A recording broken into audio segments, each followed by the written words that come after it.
ملي كنمشي لكازا كنسمع ديك السير انا بيدي كنبغي نجري. Nous on les connaît. Ok, au moins ils nous connaissent pas. Ils vont nous connaître. Ils vont voir qui on est. Yes.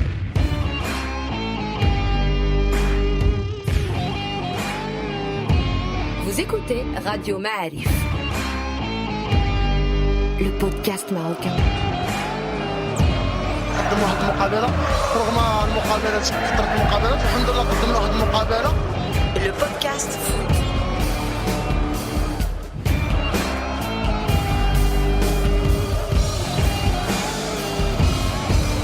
Libre sur le web.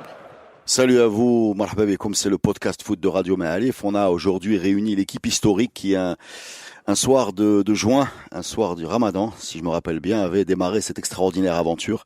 Et on a eu du mal pour les ramener aujourd'hui parce que vous savez comment ça se passe quand les joueurs prennent la grosse tête. Hussein était là. Bienvenue, marhaba bik Hussein. Comment ça va? Très bien, alhamdoulilah. Super. Oui. Et Amin Rahmouni, donc le duo historique du podcast foot de Radio Ma'arif. C'est ça, sauf que moi j'ai encore une petite tête. Bonjour les amis. Tu as une petite tête? D'accord, très bien. Alors premier sujet, là on est dans la semaine, on a de la semaine, ouais, on peut pas tout dire non plus sur internet. Hein. Ouais. On est dans une semaine semaine dramatiquement FIFA. entendu. Semaine FIFA, déjà ça vous agace là ces pauses internationales parce que je vous vois grogner un peu sur les réseaux sociaux. Comment vous prenez ça là? Ça vous brise dans votre élan en Ligue des Champions, en championnat, ou bien vous êtes content de revoir l'équipe nationale face aux Comores samedi prochain? Non, moi ça me fait rien. Moi ce qui m'agace un peu, c'est surtout quand la boîte ne démarre toujours pas. Mais sinon par rapport au calendrier international, non, toujours avec plaisir de revoir cette équipe. Moi ça m'est égal. Lui c'est pas le foot, il s'en fout. D'accord. Ouais, voilà. Bon, mais on l'a quand même invité. Il y a pas de raison de Non, mais lui, tu l'invites en tant que star des réseaux sociaux, je suppose. Comment? Tu l'invites en tant que star des réseaux sociaux. Je l'invite en tant que opposant à toi. Voilà. Ah, ouais. Voilà. Je l'invite aussi pour qu'il nous parle de cette fameuse confrontation extraordinaire entre le Maroc et les îles Comores samedi prochain. Je vais vous rappeler que les îles Comores ont été affiliées à la FIFA en 2005. Voilà, donc c'est très récent, et que depuis ils sont jamais qualifiés à aucune CAN. Alors on va jouer probablement sans Mnatria qui est en préavis, on connaît pas très bien sa situation, préavis de démission, on sait pas bien. On va probablement jouer avec ou sans Dirar, Bossofa sans compétition, et probablement également sans Ziyech qui s'est blessé en championnat. Alors est-ce que c'est une balade, est-ce que c'est une formalité, est-ce qu'il faut en profiter pour faire des tests? Comment qu'est-ce qu'on fait là, avec ce premier match en tout cas à Casablanca samedi prochain? Moi je pense que ce serait un bon laboratoire effectivement, parce que ça permettrait de faire tourner. Il n'y a pas beaucoup fait tourner. Elle fait tourner quand on a fait un match depuis la Coupe du Monde. C'est de ça dont je Ça sert à parlais. rien de tourner quand tu joues une fois tous les mois. Non, moi je pense que tu peux faire tourner aujourd'hui une canne à préparer, mais qui ne se joue qu'en juin prochain. Après, c'est mon avis personnel que je partage avec moi-même, Hussein. Tu permettras. D'accord, mais quand tu fais tourner l'équipe, ça crée un petit peu des animosités parce qu'il y a des gens qui veulent jouer. Je suis pas d'accord. Moi, je pense que non, parce que tu perds du temps quand tu veux construire ton équipe type. Je suis pas d'accord avec tout ce que tu dis. Ça Merci. arrange bien tout le monde sur ton radar. Je peux partir? Non, au contraire. Bon, c'est ça qui fait l'essai de la chose. Moi, je pense que on sort d'une Coupe du Monde où ceux qui devaient jouer ont joué. Et on attaque avec une reprise qui est laborieuse pour les organismes. Donc je pense que les joueurs ne vont pas trop râler, pas trop jouer, les titulaires en puissance.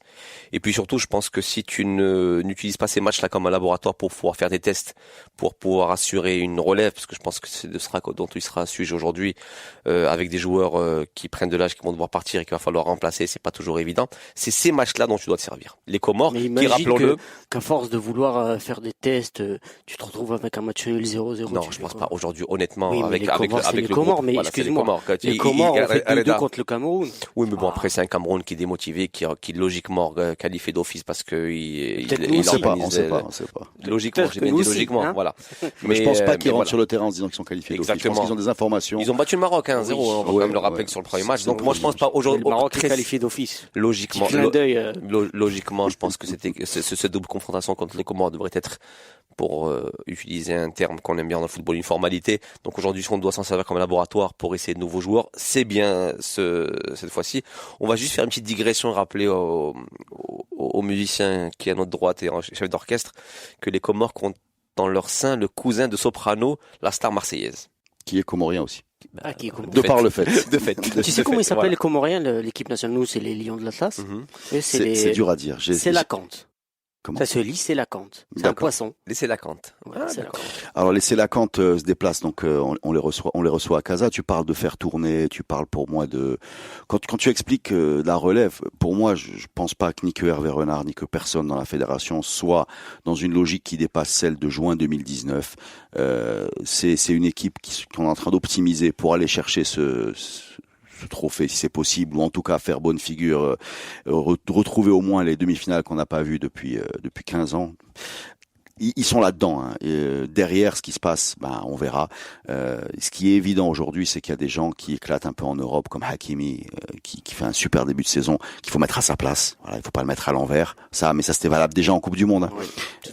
Peut-être Mendy l'installer définitivement, parce que il faut bien un arrière gauche et qu'on va arrêter de faire jouer les gens à l'envers. Commencer à préparer, même pas préparer l'après Benatia. On y est, c'est même pas à préparer. De fait, il est pas là. Bossofa, n'oublie pas que Bossofa, qui a été un des piliers de l'équipe nationale depuis des années, qui a eu une fin de carrière disons plus glorieuse que le début, il n'a pas fait jouer contre voilà mon cher Reda, contre le Malawi. Donc c'est pas vraiment de la construction de l'après 2019, c'est de maintenant, parce que Bossofa il joue pas maintenant. Il joue pas maintenant. C'est pour ça qu'il faut recruter, convoquer. C'est pour ça qu'il a convoqué des joueurs ديال البطولة comme Hafidi. Non, donc je pense que c'est de la politique. Ils joueront pas maintenant. Reda, c'est le Domo Moulin. C'est exactement ce que je dis. Tu tournais, c'est l'occasion de les faire jouer. Non, tu sais bien qu'ils joueront pas parce que ce sont pas des joueurs qui ont vocation à jouer en équipe nationale, je pense. Hein. Si tu amènes Saïdi, Hafidi, je parle que de ces deux-là pour aller vite, qui sont quand même des piliers de Botola, qui sont des gens qui sont constants depuis 5-6 ans. Non, mais ils sont constants. C'est des gens qui ont une constance. C'est pas des tubes de l'été comme on a vu. Et si tu les ramènes, et sur les deux matchs, un à Casa, un au Comores, et tu les fais pas jouer, ou alors tu leur fais, je sais pas très bien à quoi ça sert. Enfin, ça c'est juste l'histoire. Mon opinion. On va pas faire un procès d'intention à Renard. Je pense qu'on attendra de voir avant de juger. Maintenant, l'histoire récente ou même moins récente nous a démontré que, voilà, quand tu as une politique aujourd'hui qui est clairement orientée professionnelle notamment les MRE, je pense pas que ces joueurs-là joueront. Mais c'est pas le sujet. Moi, je pense qu'aujourd'hui, tu as mis dans mon moulin en parlant justement de ces joueurs qui nous jouent plus ou qui sont en fin de carrière. On va quand même rappeler effectivement que Diarra a été viré par son club ou du moins mis de côté, donc on a peu de chances de le revoir à Fenerbahçe sous les semaines ou les mois à venir. On va quand même rappeler que Bossofa est encore sans club. La liste est longue, hein, donc je vais pas l'énumérer. Non, et à côté, sans club, il y en a deux en fait. Ouais. Enfin, sans club, disons en grosse difficulté, c'est ça la liste. Hein. Ouais. Bossofa et Diarra aujourd'hui sans club. La liste est longue, la liste est finie. Non, la liste est finie. Non, je parle de ces deux-là. Je parle de Benatia qui va certainement partir. Je parle d'Ahmadi qui a pris de l'âge. Donc aujourd'hui, nous avons 4 à 5 joueurs piliers de l'équipe nationale qui sont amenés à partir très vite. Ce que j'essaie de te dire, Amine. Ils sont combien à avoir dépassé la trentaine d'ailleurs? Ils sont beaucoup. Hein. On a quand même pas mal de joueurs, hein, mine de rien. On a quand même pas mal de joueurs. Bon, j'ai pas la liste et les âges sous les yeux. De toute façon, 2019, Bossofa, c'est dans 6 mois. Ahmadi, Dira. Non, il faut faire la différence. Excuse-moi. Il faut faire la différence entre ceux dont tu dis qu'il va falloir préparer l'après 2019. Ça, c'est une chose. Ou qui pas là en 2019, Reda. Ahmadi, pour moi, il n'y a rien à préparer. Le bonhomme, on va aller avec lui jusqu'à 2019 et on va voir le 1er juillet 2019 ce qu'il veut faire. Voilà, mais c'est clair qu'il y a un deal avec Renard pour motiver cette génération jusqu'au bout, à condition évidemment qu'elle soit en forme, qu'elle joue en club, ce qui n'est pas le cas donc des deux dont on a parlé. Mais pour les autres, pour moi, il y a pas de problème. Dis-moi, j'ai une question pour toi, Hussein. Comment tu as vécu les atermoiements de Hervé Renard l'été? Il part pas, il fait des tweets un peu mystérieux, il nous dit c'était bien de travailler avec vous, finalement on le retrouve. Comment tu as vécu ça, toi? Avec beaucoup de suspicion, parce que les informations, les histoires de Renard est sur le point de partir, Renard va rester, moi ça sent un petit peu le règlement de compte entre les dirigeants de la Fédé et lui, parce que peut-être qu'à un moment il a voulu avoir les coups des franges. Ouais, pour faire ce qu'il veut, décider de... Ah, tu penses qu'il défendait son territoire, c'est-à-dire il menaçait de partir pour avoir le contrôle total, c'est ça? Moi, je pense qu'il voulait vraiment partir. Moi, je pensais qu'il allait partir parce qu'en fait... Mais je pense qu'il n'a pas eu d'offre, tout simplement. La véritable info, je pense qu'il n'a pas eu d'offre. C'est que Renard voulait non seulement partir, mais Renard a postulé, notamment pour au moins 2 pays, à savoir le Japon, pour lequel il a envoyé un CV, il a été recalé. Ça, c'est de l'information estampillée certaine. C'est même pas une vue d'esprit. Il a tenté. Voilà. Exclusivité. Pas exclusivité, on en a parlé d'ailleurs dans ton podcast il y a 2-3 mois. Il a envoyé des CV. Émission de référence. Bien sûr, émission de référence, c'est d'autant plus qu'elle est la seule. Donc, oui, émission de référence. Et la deuxième? Et apparemment, il a été intéressé, mais là, il s'est pas présenté par le Qatar. Il a été fortement intéressé par une éventuelle offre du Qatar qu'on a monté en épingle aussi un petit peu. Mais moi, je trouve, pour répondre à la question de Reda qui m'a pas posé, que la FEDA a plutôt bien joué le coup en ne communiquant pas du tout. D'ailleurs, c'est passé comme un non-événement chez eux. Indirectement, tu veux dire? Ils ont communiqué, mais indirectement. Moi, je trouve qu'il n'y a pas eu de communication de la part médias, même pas, certains médias, après, il a raison, là. Il y a les messages qui filtraient. C'est ça, mais après, les choses elliptiques comme ça, il faut pouvoir prouver que ça venait de la Fédé. Mais aujourd'hui, il n'y a pas eu quand on parle de communication, on parle de communication directe, il n'y a pas eu de communiqué de la Fédé pour dire qu'ils étaient en négociation ou pas. La seule sortie a été de dire que Renard, quand tu nous dis que Renard a postulé, on n'a pas besoin de prouver. Non. Parce que même quand il disait que Renard allait rester. T'es journaliste, on appelle ça une source. Même au moment où il disait que Renard allait rester, on avait quand même l'impression que c'était une histoire de contrat, quoi. Genre. Non, moi je vais te dire. On veut te garder, mais si tu vas, tu pars, tu dois payer. Non, mais c'est pas une impression aussi. C'était la fait aujourd'hui. La FEDA a dit aujourd'hui Renard et ce contrat. Tu restes les termes du contrat sont ceux-ci. Voilà. Tu veux rester, marhaba bik, nous sommes très heureux de t'avoir. Tu veux partir, marhaba bik, tu payes ce que tu dois payer. Moi je trouve que c'est bien joué parce que parce qu'il avait négocié sa prolongation. Il y a aucune raison de ne pas appliquer ce qui est écrit et moi je comprends très bien que la fédération ait opté pour ce silence parce qu'elle était tranquille et en face de ce silence on a eu ces espèces de tweets un peu mystérieux d'Hervé Renard qui font qu'on avait l'impression qu'il attendait une proposition ou une réponse au CV supposé acte certain. D'accord, certain selon Amin Rahmouni. Dans 2 semaines il nous le montre le CV. C'est quoi le Japon et c'est quoi le deuxième, tu l'as dit? La deuxième, c'est le Japon, c'était son vœu à lui parce qu'ils sont retrouvés sans sélectionneur. Et le Qatar, la négociation a eu lieu effectivement, mais ça n'a pas abouti. Donc, il n'y a pas d'Algérie. Non, enfin, l'Algérie, c'était leur souhait à eux. C'était leur souhait à eux, selon leur communication à eux. Mais voilà. Mais le Renard à Bordeaux, c'était après qu'ils soient confirmés au Maroc. Renard à Bordeaux, c'était quand Thierry Henry a dit non. Ouais. Voilà. C'est récent ça aussi. C'est récent, oui. Non, Renard à Bordeaux, enfin, il n'y a jamais été question de Renard à Bordeaux, mais voilà, la rumeur a fleuri. Mais on sait quand même que Renard, son objectif, c'est un club de Ligue 1 quand même. Je me demande, je crois qu'aujourd'hui, j'ai l'impression qu'il a évolué là-dessus. Plus on avance dans la discussion avec ce genre de profil, plus on comprend que le métier de sélectionneur et d'entraîneur sont très différents. Ça n'a rien à voir. La gestion d'un effectif est pas la même. Et les salaires non plus. Les salaires ne sont pas les mêmes. Ça dépend, pourquoi pas. Je pense que Renard, il a un gros salaire au Maroc. Oui, mais c'est le Maroc. Il a un meilleur salaire qu'il n'aurait dans un club moyen de Ligue 1. Oui. Je suis pas sûr. Ah si. La preuve, René Girard, il a été champion de France en 2018. En 2012, je veux dire. Non, mais René Girard, il est sur le déclin. Ça fait des années qu'il n'est pas sollicité. Donc, je suis sûr qu'il touche aussi sa retraite, René Girard, en plus. À part le côté financier, sur la nature des tâches, elle est très différente. Quand tu es sélectionneur, tu travailles 2-3 jours par mois, pas plus. Il faut dire les choses aux gens. Tu n'as pas les joueurs à ta disposition. Tu n'as pas de schéma tactique très compliqué à organiser. Tu n'as pas de contrat à gérer, pas de prolongation de contrat, pas de recrutement. Tu fais ton équipe chaque match et tu l'as fait avec une population de 100 ou 200 joueurs, sans aucune espèce de tes décisions sont pas terribles quand tu signes un joueur, tu es pas obligé de te traîner si tu le fais pas jouer pendant 3 mois et c'est fait une grande différence. Quand tu dis pas terrible, c'est lourd de conséquences. Ouais. C'est-à-dire lourd de conséquences parce que la gestion d'un effectif est très importante pour un club et c'est ce qui peut te pourrir une saison. Il y a pas ça ici, la charge de travail elle est légère. C'est pour ça que moi je doute aujourd'hui que Renard qui a goûté à ce travail ait envie absolument de retrouver une première division européenne. Je le vois plutôt effectivement dans un travail de sélectionneur, one shot, et même sa personnalité quand tu le regardes, c'est quelqu'un qui s'est mobilisé, qui s'est motivé, qui ramasse les gens sur une courte période.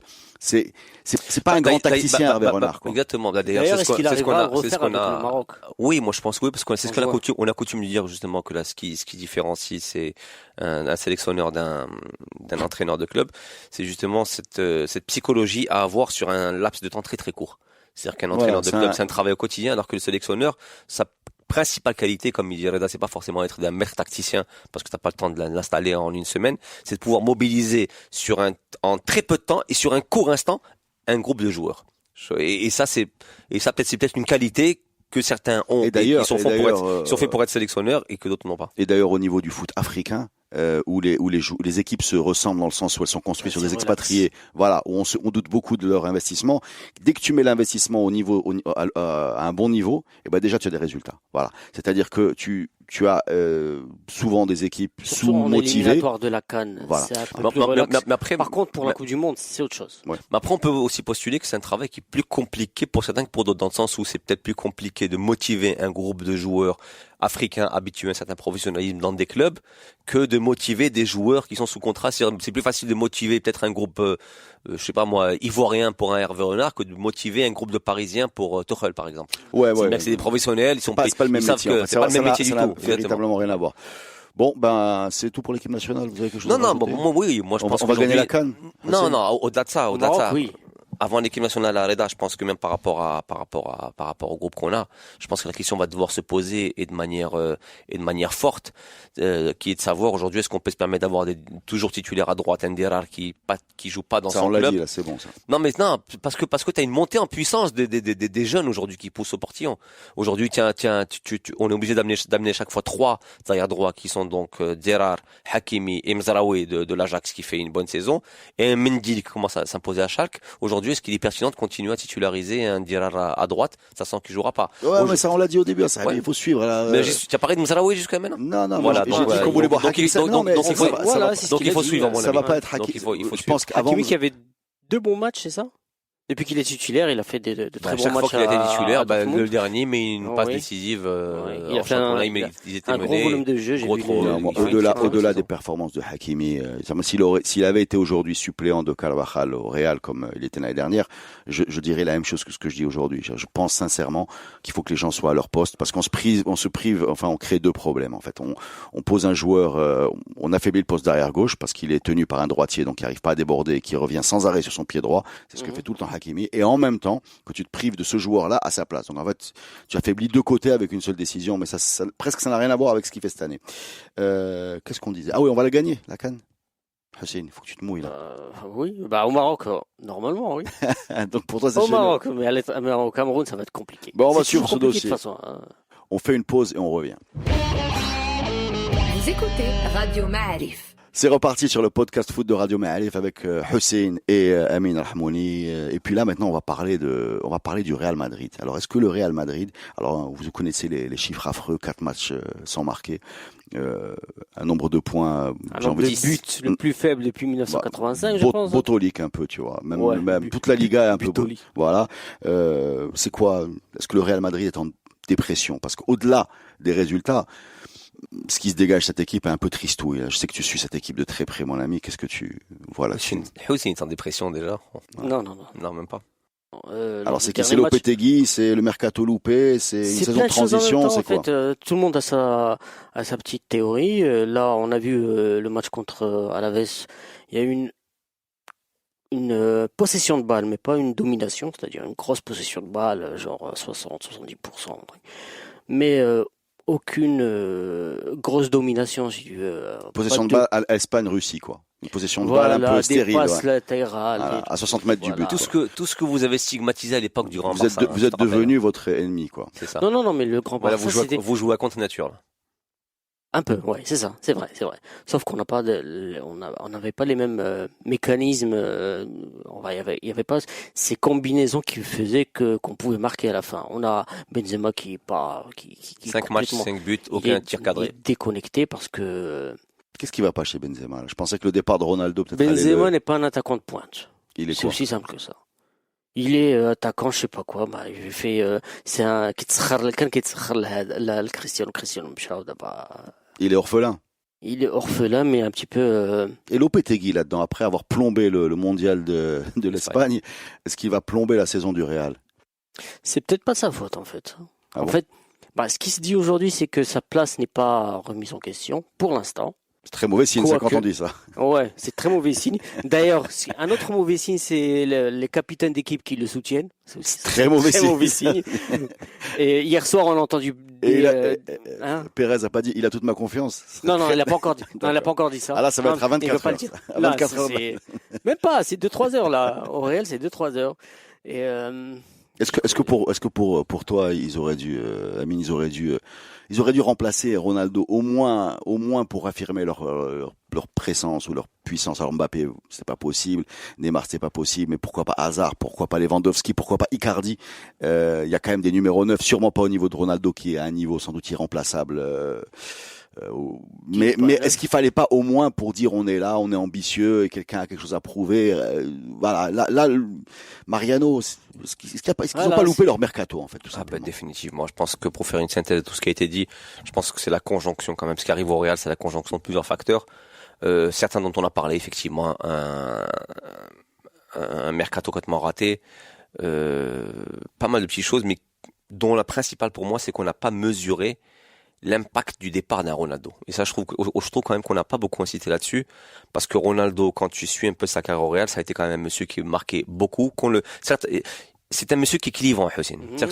Quand on l'aime, on l'adore, et quand on l'aime pas, on le déteste. Non, sur le foot, il est pas clivant. Sur le joueur techniquement, sa personnalité, oui. Non, mais même sur le rendement du sportif. Moi, quand on allait à Madrid, je connais personne. Je connais plein de gens qui étaient au Real et qui te disent aujourd'hui, Ronaldo n'est pas entré dans l'histoire du Real. Alors qu'aujourd'hui, tous les chiffres indiquent le contraire. Il n'était pas aimé. Et même parfois footballistiquement, il était sifflé. Au Bernabéu, tu diras pas le contraire, Hussein. Ah oui, tout à fait. Maintenant, ce que je dis, c'est que, effectivement, c'est là où je te rejoins, Reda, c'est que, avec le départ de Ronaldo, je pense que le Real a péché par excès d'orgueil. En se disant, nous avons un joli groupe, et le départ de Ronaldo, même en ne le remplaçant pas, parce qu'il était plus si irremplaçable que ça, on va pouvoir surnager. On se rend compte tout simplement que non. À travers des petites phrases, des bribes, quand Hussein te dit Karim Benzema n'est pas un vrai attaquant de pointe, donc en fait, c'est une manière de dire aussi qu'on aurait pu faire sans Ronaldo parce qu'on a Benzema. Ben non, vous vous rendez compte que vous faites pas sans Ronaldo. Et c'est là où Reda a raison. Peut-être qu'avec le départ de Ronaldo, il aurait fallu amener une pointure pour au moins remobiliser et se dire, parce que Mariano, ça reste Mariano, hein, sinon il n'aurait pas été, il serait pas passé par Lyon. Mais aujourd'hui, un Lewandowski, un Hazard dont on a beaucoup parlé, Mbappé, c'était pas possible. Oui, le mercato a été complètement raté.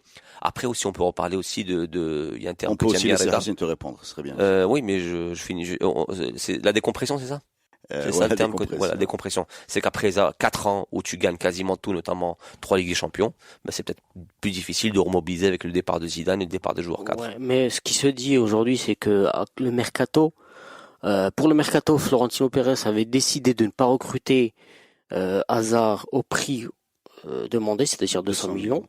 Il voulait pas, parce qu'il estimait que ça n'en valait pas le coup. Et derrière, il y a aussi ce discours, on a besoin d'argent pour construire notre stade, vu que le principal sponsor, celui qui voulait faire le naming du stade, les a lâchés. Qui est Epic. Et donc, ils font des courses? Je sais pas. Non. Non, mais c'est épique comme il sort. Et puis il y avait aussi cette volonté de recruter, d'espérer un petit clash entre Neymar et le PSG pour le récupérer, voire une sanction du fair play financier pour récupérer Mbappé. Ouais, mais c'est un rigolo votre président, Hussein. En gros, vous avez plombé.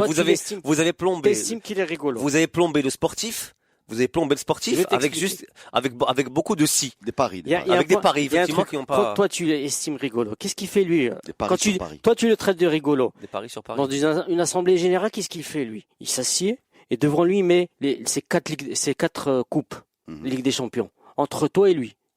وهضر معاه هذيك الساعه قول ليه tu rigoles لا انا ما عندي ما نهضر معاه déjà je dis juste qu'aujourd'hui il a quand même plombé une saison ou peut-être plombé, on sait pas encore la saison. Moi j'ai l'impression une saison footballistique avec des paris hasardeux, quoi. Tu vois ce que je veux dire? On va parier que Hazard est trop cher.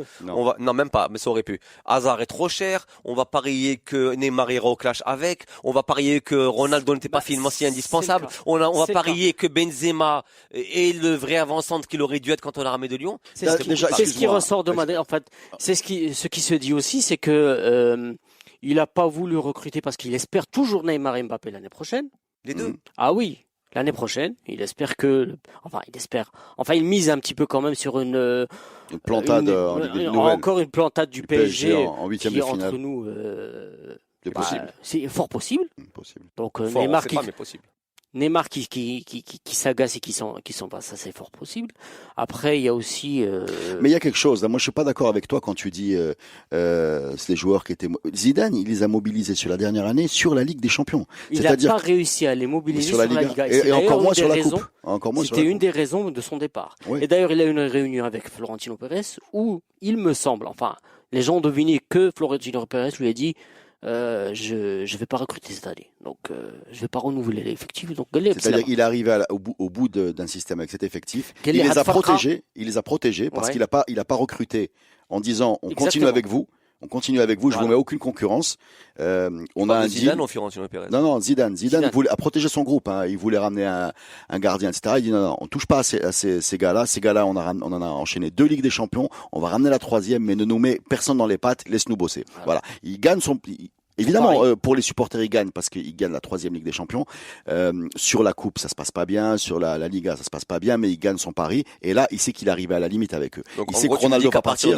À partir de juin, on parlait d'un crash annoncé, quoi. Ouais, c'est pour ça que je dis, la dépression, on parle de dépression, de dépressurisation, je sais pas quoi. Peut-être que c'est presque indispensable, inévitable, j'ai envie de dire. À moins d'être allé beaucoup plus loin et d'avoir enlevé beaucoup plus de monde que ça et d'être parti avec des gens qui avaient encore plus faim que ceux qui ont tout gagné, qui sont Kroos, Modric, Ramos, Carvajal, Benzema, Ronaldo est parti, mais toute cette voilà, ça après c'est facile à dire sur le Après il y a aussi un autre phénomène qui fait que peut-être les joueurs mondialistes, c'est-à-dire les Modric et même le Barça est en train d'en souffrir.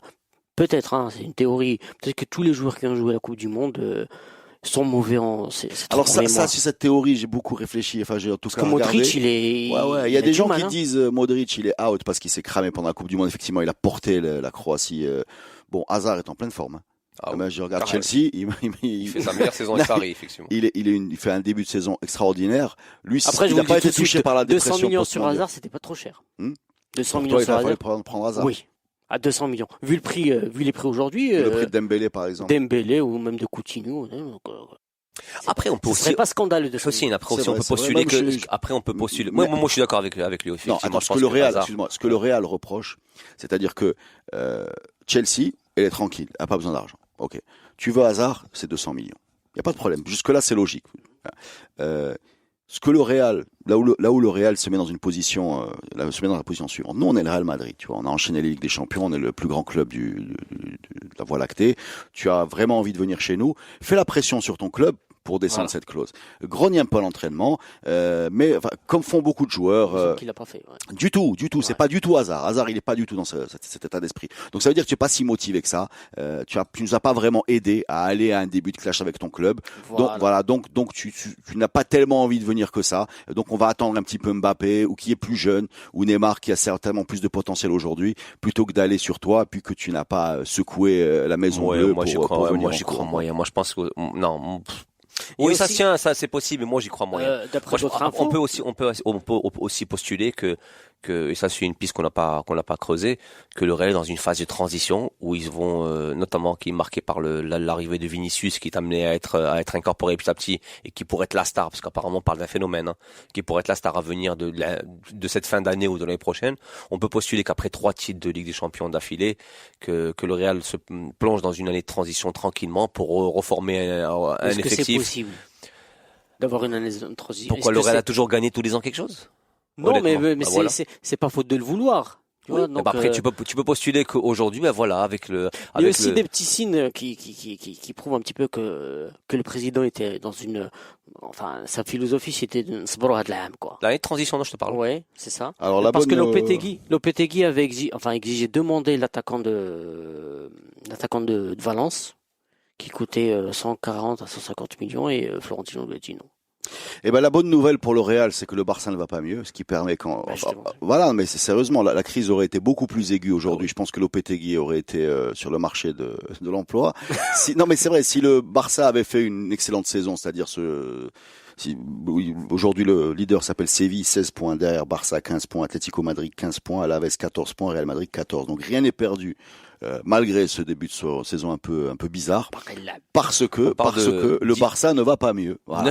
9 points d'abandonnés en chemin pour le Barça contre 10 pour le Real. Non mais il faut le dire, 16 points en 8 matchs, ça fait 2 points par match, c'est une moyenne de Botola. Voilà, c'est ce qu'on a chez nous en tête du championnat. Exactement. C'est-à-dire qu'on a les 100 points et ces saisons mythiques là cette année, ça va pas être ça. Et d'ailleurs, c'est une excellente transition pour un dernier, non pas sujet, mais petit clin d'œil. Je voudrais vous proposer d'étudier ensemble le classement justement de la Botola. Alors, et sais-tu qui est le leader de la Botola exactement? J'en ai aucune idée. Ouais, bah on fait une pause et on revient là-dessus. Vous écoutez Radio Ma'arif. Le podcast foot de Radio Ma'arif, on termine avec un objet étonnant. Ça s'appelle le classement de Botola du championnat du Maroc 2018-2019 selon un site actualisé à aujourd'hui, lundi 8 octobre 2000. Exactement. 16h57. Ouais. Alors, est-ce que vous savez qui est leader? Je dirais Jdida comme ça, j'attends un œil. Voilà. Magnifique. Parce qu'elle a joué. Certainement parce qu'elle a joué le plus de matchs. Alors, non, mais je sais pas comment on en est arrivé là, c'est phénoménal. Jdida est leader avec 9 points. Ils ont joué 3 matchs. Derrière, Marrakech a joué 4 matchs. Il y a le FUS qui a joué 3 matchs, Berkane 2 matchs, Barchid 2 matchs, Wadzem 3 matchs, Raja 1 seul match, les Phares 3 matchs, Tanger 4 matchs, le WAC 1 seul match. Donc ça n'a aucun sens. Voilà, donc en fait, les seuls génies sont le Hossima qui a fait 4 matchs, qui a perdu les 4. Voilà. Elle est dans une régularité magnifique. Voilà, c'est-à-dire que là tu peux te dire que ça m'a mis octobre. Voilà. C'est comme ça m'a mis octobre. À mi-octobre, c'est un. Le leader a combien de points sur combien de matchs? 3 matchs, 3 victoires. 3 matchs, 3 victoires. Voilà. On va dire que Jdida a travaillé. Jdida est logique. Voilà. 3 matchs, 3 victoires, ils seront leaders. Ils sont leaders. Voilà. Ils sont pas relégables, ça c'est sûr. Le Hossima également a un problème. Voilà, pas de victoire en 4 matchs, donc ça fait 0 points. Ça va être dernier. Mais entre les deux, toutes les combinaisons existent. Des équipes comme le WAC et le Raja et Berkane qui étaient en coupe d'Afrique, dans les coupes africaines, le Raja et le WAC qui étaient en coupe arabe en plus, la coupe du trône qui vient s'intercaler et les équipes qui cumulent tout ça. En l'occurrence, le Raja qui est encore en coupe de la CAF va avoir encore plus de retard et le WAC qui était jusqu'en Ligue des Champions en quart de finale a toujours un seul match. Mais est-ce que c'est possible? Est-ce que c'est lisible? Est-ce qu'on n'est pas en train de détruire ce championnat avec ce début complètement grotesque? C'est ridicule. Et c'est pas fini. Apparemment, la Ligue des Champions reprend en décembre, donc c'est reparti. Alors c'est possible. La faute à qui ça? Oui, c'est possible. Oui, la preuve. C'est lisible, oui aussi. C'est lisible que tu me racontes, c'est pas lisible. Non, en fait, ce qui est lisible, c'est les classements. Hein. Je dis pas. Ouais, lisible techniquement, mais non, techniquement, tu n'as rien à comprendre. Celui qui a le Hossima a perdu tous ses matchs. Il faut dire les conséquences. Non, mais si le championnat du Maroc, si le Botola, c'est le produit phare de la FRMF, et ça devrait être son produit phare. Alors c'est quoi? Il ne l'est pas. Il est pas. Le produit phare de l'équipe de la FRMF, on sait très clairement, c'est l'équipe nationale. Point. C'est la reconstruction. Eh ben, je suis en train de dire, vu l'organisation du calendrier, que le deuxième produit phare, en fait, c'est la Coupe du Trône finalement, puisqu'elle est lisible. Ouais. On a on a 2 grosses demi-finales qui vont se jouer. Un petit derby en finale. Avec tous les Casablancais qui fantasment sur le derby en finale, puisque voilà, c'est fabriqué comme ça.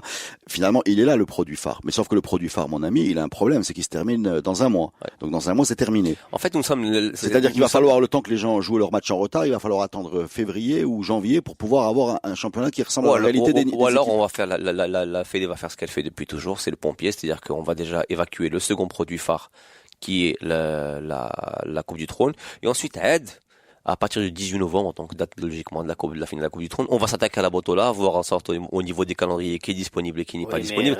Parce que ce qui je trouve quand même bizarre, c'est que même les années précédentes, on s'arrangeait pour faire jouer des matchs ça et là en fonction des disponibilités de chacun. Ouais. Alors que là, j'ai l'impression que cette année, parce que la Coupe arabe s'est rajoutée. La Coupe arabe s'est rajoutée. On a l'impression que là même plus. C'est-à-dire que là, tu risques de ne pas avoir un Hossima ou Jdida, par exemple, qui n'ont rien à jouer. C'est-à-dire que même pendant le week-end off, ils ne joueront pas. Ben non, parce qu'il faut éviter d'avoir des décalages trop importants. Donc en fait, on a l'impression qu'on a mis cette Botola en stand-by. Après, je vois même pas comment est-ce qu'on pourrait soliloquer dessus longtemps. Moi, je trouve ça affreux. C'est affreux, aberrant. Soliloquer. C'est un terme que j'aime bien sortir comme ça de temps en temps. Ouais, c'est pour remonter je fais exprès par rapport à lui. C'est pour remonter l'auditoire, en fait. L'audimat. C'est d'émission. C'est pour mieux vendre. On en a perdu 14 d'un seul coup, là. Non, mais plus sérieusement, effectivement, c'est scandaleux par rapport à ce genre de Botola. Mais après, j'ai pas l'impression que la Botola soit. Il y a des choses qui sont subies et des choses qui sont gérables. Les choses qui sont subies, c'est le calendrier des compétitions africaines. D'accord. Tu le subis. Et la Coupe du Trône aussi. Non, la Coupe du Trône, tu le subis pas, c'est interne. Tu fais ce que tu veux. Tu peux très bien dire que la Coupe du Trône se jouera comme dans tous les pays du monde. Ou jeudi, non, mais avril. Là, si on décide de mettre, parce que la Coupe du Trône, si on décide de mettre une finale le 18 novembre, ça devient subi. Oui, non, mais parce que tu as décidé. Oui, mais tu peux très bien ne pas décider de la mettre au 18 novembre. Tu peux très bien décider de ne pas jouer les Coupes d'Afrique et les boycotter parce qu'ils sont pas dans un calendrier. C'est pas le même niveau de décision, ne sois pas de mauvaise foi. Il y a une différence entre dire je boycotte la Coupe d'Afrique. Bien sûr, je vais être un peu de mauvaise foi, je suis entièrement d'accord avec toi. Mais dans le sens j'espère que ce podcast va finir en bas. Non, mais parce qu'il m'explique que c'est pareil de décider de mettre la Coupe d'Afrique, le seul pays du monde à mettre la Coupe du Trône en novembre, c'est la même chose que de dire je joue pas les Coupes d'Afrique. Non, tu t'adaptes à la réalité africaine qui est que tu as des Coupes d'Afrique à ce moment-là, et toi, tu fais ce qu'il faut pour pouvoir organiser. Tu t'adaptes à la réalité politique en se disant je veux que ma Coupe du Trône ait lieu le 18 novembre, donc ça devient subi aussi. Qu'est-ce que ça de politique? Oui. Mais pourquoi? Avant c'était en juin, maintenant on décide que c'est la fête du Trône. Tu peux trouver une fête nationale vers la deuxième partie. Je te promets que tu vas la trouver. Apparemment non. Parce que honnêtement, on arrête de délire. Proposé, mais plus sérieusement. À part le côté. C'était pas sérieux? Non. Oui, on rigolait tout à l'heure. Non, on rigolait. Bah oui. Non, mais plus sérieusement aujourd'hui, il y a aucune logique à faire jouer une finale de Coupe du Trône le 18 novembre. J'en vois aucune. Ça fait combien d'années que ça dure 18 novembre? Non, mais déjà, c'est une amélioration. C'est tout récent, le 18 novembre. C'est une amélioration parce qu'au moins, on fait une Coupe du Trône par année. Exactement. C'est ça. Non, mais ça, c'est ce que veulent nous vendre les gens de la Fédé. C'est qu'aujourd'hui, c'est quand tu discutes avec eux, tu dis, mais au moins, ça se joue le 18 novembre. C'est vrai. Même si ça n'a aucun sens que ça se joue le 18 novembre, mais au moins, ça se joue le 18 novembre. Alors qu'avant, on a eu, par exemple, des. Non, c'est n'importe quoi. Pour les équipes du milieu de tableau qui vont être sauvées à partir de janvier, qui n'ont rien à jouer en février, mars, avril, gagner des tours de coupe, c'est ce qui anime un peu les équipes moyennes d'Europe quand elles ont des belles aventures en coupe, quand elles reçoivent des grosses équipes. On fait une coupe de la Ligue. C'est ce que j'ai informé. Imagine, on rajoute une coupe de la Ligue. Ça serait extraordinaire. Bon, sur cette idée brillante, on va vous saluer. Merci les amis pour votre participation à ce podcast. Et en attendant que Hussein nous déclenche cette coupe de la Ligue, je vous souhaite une bonne soirée. J'appelle tout de suite les responsables.